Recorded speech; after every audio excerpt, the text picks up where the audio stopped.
Hi all, and welcome back. Today I'm breaking down Moonlighter 2, how it plays, how it works, and what you can expect. No filler, here we go. Moonlighter 2 is a shopkeeping roguelite.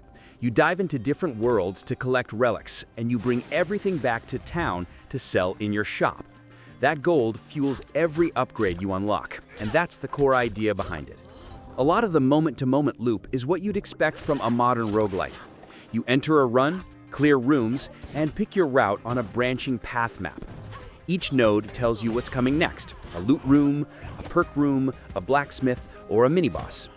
Inside each encounter, the layouts shift procedurally, so every run plays out differently. When you're done, you extract, or lose your relics if you fall mid-run.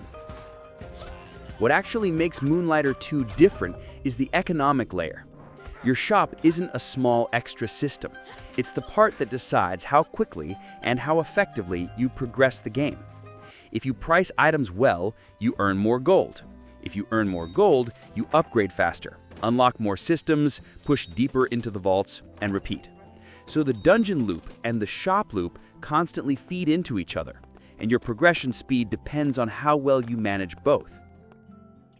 And just so you know where I stand, I played the first Moonlighter years ago. It's been too long to compare them fairly, so I won't pretend to remember every detail, but there are a few key differences I can clearly lay out for you. Obviously, the most clear difference is the move to full 3D. You also go from fixed dungeon layouts to a branching path map, and the town now has more NPC-driven progression systems that connect your dungeon runs to your shop upgrades.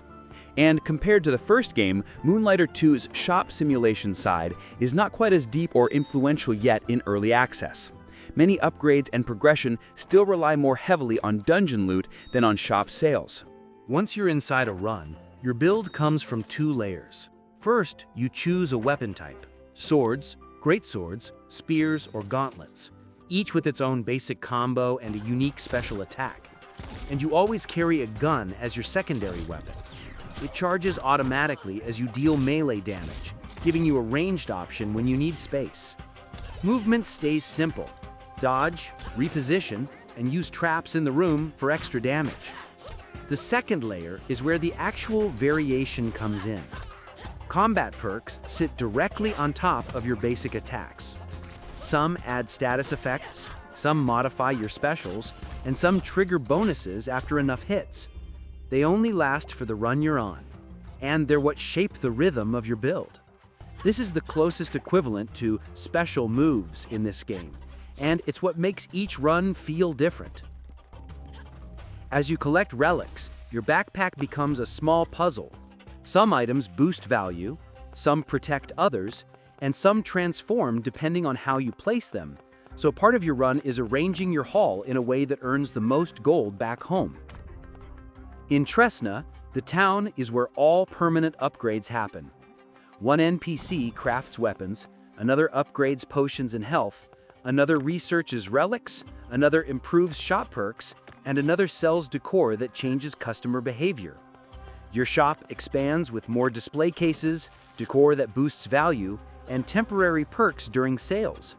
Everything connects back into your gold, and your gold ties directly into your power level.